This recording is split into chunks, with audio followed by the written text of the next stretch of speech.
उत्तर भारत के पहाड़ी और हरियाली से घिरे क्षेत्र में चंद्रपुर नाम का एक सुंदर गांव बसा हुआ था। गांव के चारों ओर दूर तक फैले खेत गांव की शोभा बढ़ाते थे। वहां के लोग सीधे साधे, मेहनती और आपसी भाईचारे में विश्वास रखने वाले थे।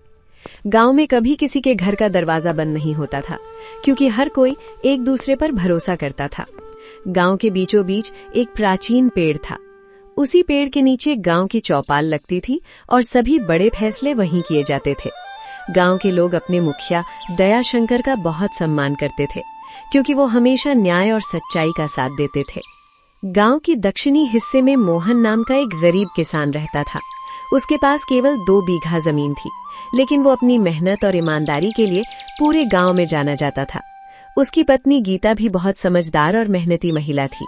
दोनों सुबह से शाम तक खेतों में काम करते और अपने छोटे से परिवार को खुशहाल बनाए रखने की कोशिश करते।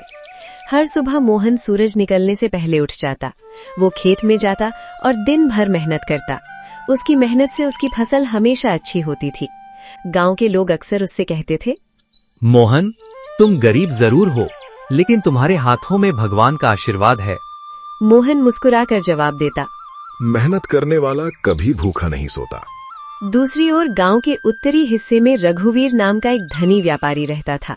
उसके पास बहुत धन दौलत थी, लेकिन उसका स्वभाव बेहद लालची और घमंडी था। वो गरीब लोगों को ऊंचे ब्याज पर पैसे देता और उनकी मजबूरी का फायदा उठाता। गांव वाले उससे डरते थे, क्योंकि उसके पास पैसा और प्रभाव दोनों था। एक दिन रघुवीर की नजर मोहन के खेत पर पड़ी। उस समय खेत में सुनहरी गेहूं की फसल लहरा रही थी। हवा के साथ झूमती फसल देखकर उसके मन में लालच जाग उठा। उसने मन ही मन सोचा, अगर ये जमीन मेरे पास आ जाए तो मैं यहाँ बड़ा गोदाम बनवा सकता हूँ। अगले ही दिन वो मोहन के घर पहुंचा। अरे मोहन, तुम्हारा खेत तो बहुत उपजाऊ है। मोहन ने विनम्रता से कहा। भगवान की कृपा है मालिक।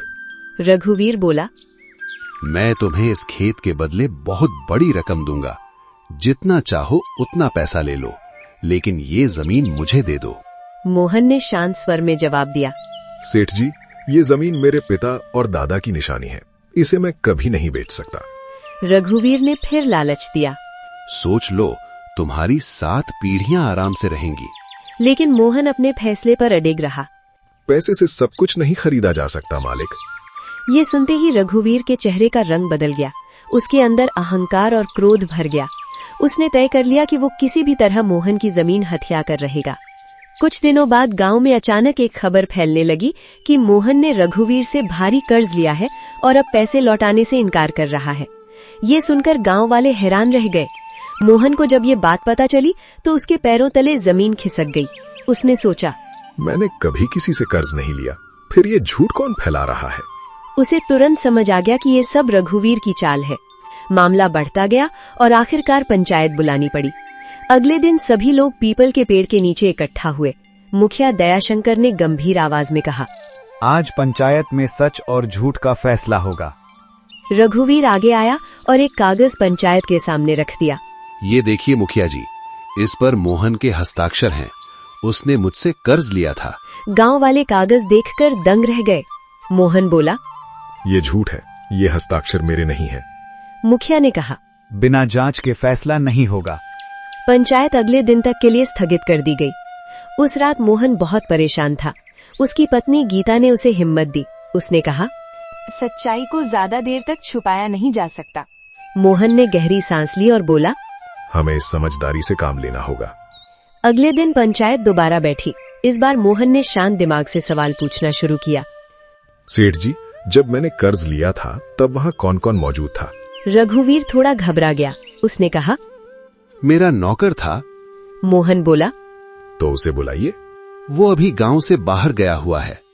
अब गांव वालों को शक होने लगा। तभी मोहन ने कहा, अगर कागज असली है तो गांव के बुजुर्ग राम प्रसाद जी उसकी जांच कर सकते हैं। उन्हें लिखावट पहचानने का वर्षों का अनुभव है। सबने इस बात पर सहमति जताई। राम प्रसाद जी ने कागज को बहुत ध्यान से देखा। फिर उन्होंने मोहन के पुराने दस्तावेज मंगवाए। काफी देर तक जांच करने के बाद उन्होंने पंचायत से कहा, ये हस्ताक्षर नकली हैं।